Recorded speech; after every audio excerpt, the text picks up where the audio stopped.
CBN Maringá. Apresentação: Brenda Karamaski.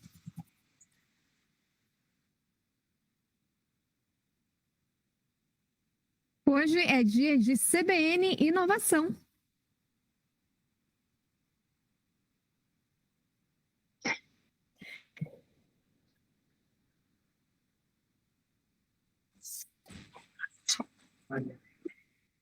No CBN Inovação de hoje, a gente vai falar sobre trabalho remoto.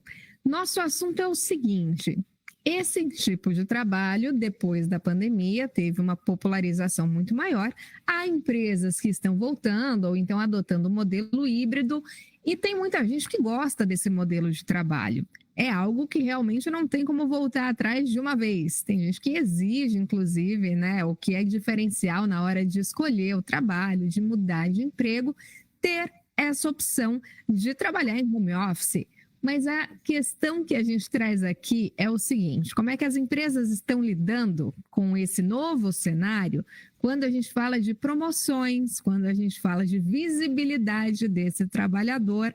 No Brasil, não tem um estudo específico ali sobre a proximity bias, o viés que favorece quem trabalha presencialmente. Então, assim, quem está presente, quem é visto, é mais lembrado.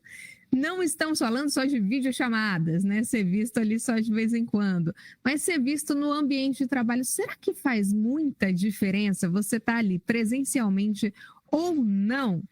Tem 70% dos profissionais da geração Z que acreditam que o home office pode impactar negativamente o crescimento profissional, principalmente por não terem o contato presencial com os líderes e com colegas mais experientes. Será que esse medo tem fundamento? Para a gente entender melhor esse cenário, a gente está ao vivo agora com a Ilana Miller, que é especialista em liderança. Bom dia, Ilana. Bom dia, muito obrigada pelo convite, e esse tema é uma delícia da gente conversar, né? É um tema muito inovador. Vamos entender um pouquinho, então, sobre esse cenário, né? A gente sabe que nos últimos anos o home office ganhou muita força, o trabalho remoto é, inclusive, como eu disse, um diferencial para muita gente, mas as empresas estão pensando da mesma maneira? Esse de ser visto, mostrar serviço, sem aparecer presencialmente, é a mesma coisa que estar presencialmente ali na empresa ou não? Então, tudo é muito inovador. Como você mencionou, o home office, a gente começou, eu diria que com força anteontem, né? Pós-pandemia. Então, os próprios líderes e liderados de equipes estão em processo de aprendizado. Quando a pesquisa mostra que 70% dos profissionais têm receio, né? Talvez até de não estarem aprendendo tanto, quando a gente fala trabalho em equipe, relacionamento, aquele presencial, que em especial nós, inclusive brasileiros, né, latinos, gostamos, né, dessa interação, valorizamos, nós estamos naquele momento de aprendizado. Essa curva de aprendizado, ela é um pouco lenta, sim. Nem todos os líderes conseguem ainda avaliar a sua equipe à distância. Mas a gente tem que pensar em indicadores, né? A gente pensar de uma forma muito prática, pragmática. Se eu sou uma profissional da área de tecnologia e tenho um convite para trabalhar, morar no Brasil e trabalhar com empresas que têm a matriz lá fora e que me contratam, né, para estar aqui e eu atendo lá fora, eu preciso sim ter indicadores de desempenho, eu preciso ter uma avaliação de desempenho que consiga mensurar a minha entrega e as questões comportamentais à distância. Então, é isso que as empresas vêm evoluindo. Muitos líderes também estão sendo treinados, desenvolvidos para interagir e avaliar e dar feedback para as suas equipes quando elas não estão ali no presencial. Então, eu digo que ainda tem um modelo mental um pouco contaminado com aquele trabalho 100% presencial. É uma curva de aprendizado, a gente tem que dar um tempinho, tanto para líderes quanto para liderados, e mudar o nosso modelo mental. E quando a gente fala sobre essa questão do convívio direto, isso limita realmente as oportunidades, limita o aprendizado, de repente, com aqueles mais seniores, né, que tomam as decisões, as habilidades comportamentais, você acredita que ficam comprometidas por não haver esse convívio presencial? Eu considero isso um preconceito. Eu dou aula de MBA, dou aula de pós-graduação à distância. Há pouco tempo eu dei aula para profissionais que estavam na África do Sul. A disciplina liderança, a gente trabalhou questões comportamentais, eu no Brasil e eles à distância. A avaliação do curso foi excelente. Então, vamos lá, se a gente aprende, né, outras modalidades e se a gente tem a cabeça aberta para se desenvolver, quem está ganhando somos todos nós. Então, esse preconceito, ele pode atrapalhar as relações profissionais. Somos indivíduos. Eu até concordo que eu posso entrevistar você e você me dizer, Ilana, eu prefiro estar no presencial. Eu prefiro, talvez, estar ali interagindo, mais descontraído. Eu tenho mais facilidade para me comunicar com o meu líder quando eu estou ali, perto dele presencialmente. Isso é muito individual, isso é muito particular. Ok, eu vou te responder. Então, busque uma organização que você, de fato, os 5 dias na semana, a tua carga horária, você cumpra presencialmente. Não agrida o seu modelo mental, porque agora muitos profissionais também têm essa flexibilidade. Eu, particularmente, gosto muito da interação com meus alunos, com meus clientes, presencial.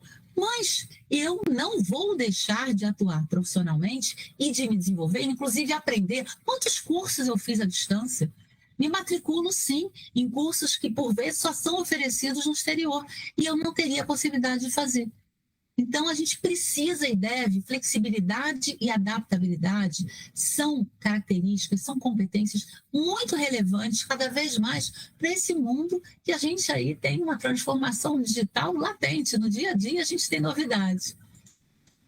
E essa questão da visibilidade, né? Você disse, você vê como preconceito, mas existem aquelas empresas que estão retornando, né? Depois de viverem um momento ou só do remoto, ou dividindo ali o modelo, tem trazido para mais perto, né? Essa questão de ter o funcionário, ter o colaborador presencialmente ou 100%, ou então no modelo híbrido, algumas vezes por semana, ou pelo menos uma semana por mês, até para que a pessoa esteja ali mais vista. Essa visibilidade presencial tem algum fundamento a gente pensar nela, que ela seja mais forte do que aquela pessoa que está sempre online, que resolve tudo, que você conversa todo dia, mas que não está sentadinha aqui do seu lado? Então, se o líder é controlador, ele com certeza não vai saber interagir, avaliar, trocar ideia e inclusive, valorizar, reconhecer a equipe que não esteja ali presencialmente. De novo, autoconhecimento é fundamental. Preconceito, quando eu digo, só funciona de uma maneira. Não. Funciona para mim de uma maneira e para você de outra forma. Sim, eu inclusive atendo muitas empresas que nem praticaram o modelo híbrido. Tem muitas indústrias que permaneceram presencialmente. E ok, problema zero. Se os líderes ali funcionam dessa forma, se o negócio funciona dessa forma, sem problema. Cabe a cada um de nós, eu repito, profissionais, a parar e pensar o que funciona para mim, se eu sou líder ou não. Porque as pesquisas demonstram que presencialmente funciona. Então, como funciona melhor? Então, como você me explica excelentes organizações entregando resultados com pessoas espalhadas pelo mundo, trabalhando por aqui? 5 vezes na semana, de forma home office, online. Então, nem tanto, nem tão pouco. Vamos parar e ver que estilo de empresa que eu estou me candidatando, como eu funciono. E aí sim a gente vai alinhar nosso propósito de carreira, resultados e felicidade. Para a gente encerrar, eu queria que você desse algumas dicas, né, para esses gestores ou mais tradicionais, ou que ainda tem esse pensamento, né, de é necessário que a pessoa esteja aqui ao meu lado para eu poder vê-la de verdade, para eu poder desenvolver. Controlar, né, ver que está trabalhando. Exato. O que a gente faz, então, para ajudar esses líderes, esses gestores a equilibrar a importância de conviver presencialmente, né? Se é realmente necessário ali na visão da empresa, do empresário, com a necessidade de valorizar aqueles profissionais que atuam à distância igualmente. Porque às vezes eu tenho alguém aqui do meu lado que é uma pessoa qualificada e que até poderia ser promovido, mas eu tenho alguém que está trabalhando, como você disse, às vezes do outro lado do mundo e que tem habilidades muito superiores e às vezes é postergado nessa questão de crescimento profissional simplesmente por não estar ali presencialmente. Como é que a gente traz esse equilíbrio? A gente trabalha muito com liderança. Nós consideramos fundamental, um líder precisa e deve aprender e investir no seu desenvolvimento. E tudo isso que você está trazendo hoje como questionamento é aprendizado. É fácil, é simples? Não. Para uns pode ser mais, para outros menos. Como eu falei, nós somos indivíduos. Então, respeitando a individualidade, comece você, líder, a fazer um exercício. Se na sua empresa é permitido 3 dias, talvez presencialmente, 2 em casa ou vice-versa, aquele desapegue, né?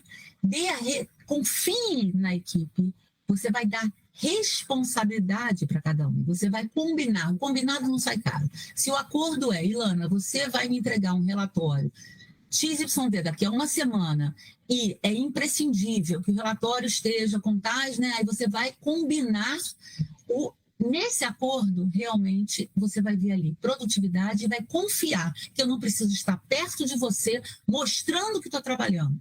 Às vezes eu acabo esse relatório em um dia, né?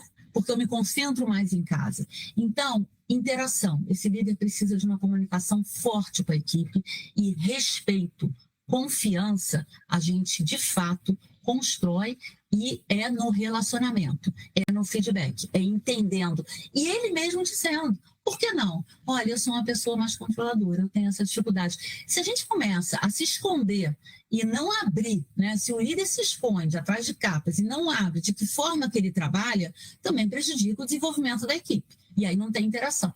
Então, tudo pode ser conversado. E a gente precisa ter cabeça aberta para se desenvolver. É isso, é tudo uma questão de equilíbrio, de muitas vezes mudar a mentalidade e de valorizar quem está entregando esse bom trabalho, né, gente? Porque às vezes não adianta estar aqui colado do lado e não fazer uma entrega tão adequada quanto aquele que está do outro lado do mundo, como bem citou a Ilana aqui, e que de repente pode ter um desempenho superior. Agora, para a gente encerrar, Ilana, eu queria que você dissesse o seguinte: qual é a dica para quem é colaborador e está à distância, está aí trabalhando remotamente e quer ser visto? Como é que eu faço? Provoque combinados, acordos. Provoque a realização de reuniões. Não desapareça. Estar à distância, esqueceram de mim, que bom, essa frase é horrorosa, você não está investindo na sua carreira, não é esqueceram de mim. A gente precisa, sim, interagir, e marque mesmo na agenda, olha, semana que vem nós vamos ter tais encontros. Não espere o teu líder para se reunir para dar feedback, provoque essa reunião de feedback, porque, de fato, profissionalismo e foco em resultados, a gente precisa equilibrar com foco em pessoas, né? Então, a gente precisa, sim, aprender a interagir, se comunicar, mas não espere que o outro, que a equipe, que os seus colegas façam esse investimento sozinhos. Invista você nessa relação. É isso, precisa ter investimento também. Quem não é visto não é lembrado, mas isso serve para quem está presencial, para quem está longe também, mostrando um bom trabalho, trabalhando com acordos. Essa visibilidade vem, certo, Ilana? Perfeito. E eu concordo com a sua frase. Então, você se esconder atrás de uma câmera, e aí? Como que eu vou conhecer você? Não, a gente precisa estar presente, marcar presença, sim. Mesmo à distância. Obrigada pela sua participação aqui com a gente. Obrigada. A gente conversou com a Ilana Miller, que é especialista em liderança, sobre esse novo cenário, né? Como é que a gente inova nas nossas relações de trabalho, nesses novos modelos de trabalho. Então, se você está aí trabalhando remotamente e ouvindo a CBN, pega essas dicas e aplique. Se você também, né, é gestor e de repente tinha essa visão de a pessoa está tão distante, né? Essa outra está aqui do meu lado. Coloca na balança, será que realmente essa distância física representa tanto assim na hora de promover alguém? Fica aí esse questionamento. Agora 11h21.